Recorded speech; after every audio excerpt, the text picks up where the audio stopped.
Microsoft Android moa zany a dia sehatra natao fanahinina ho an'ny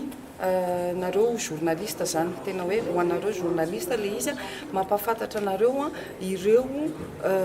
vokadratsiny fampiasana logiciel pirate zay ho ray faharoa manarakaraka an'izay a mampafantatra anareo journaliste ihany koa zany hoe inona ny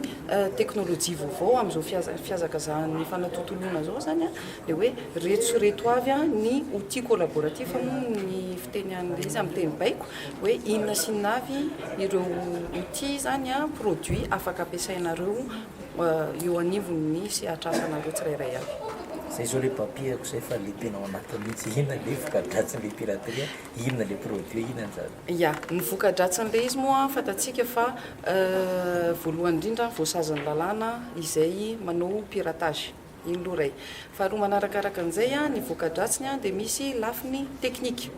hoe afaka maty ny solosaina izay ampiasainareo a misy logiciel pirate satria misy zany eto amin'ity tany ity misy olona manao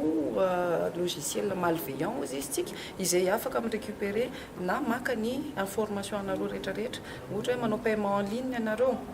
azon'zareo ny codenareo a dia fotsiny ohatra ny izay volanareo any anaty banky eo anivon'izay koa indrindrindrindra ho an'ny orinasa sy ny ho an'ny gouvernement zany dia raha ohatra ka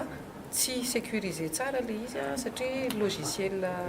piraté installation illicite dia afaka manjavona daholo ny données afaka piraté ny compte tsirairay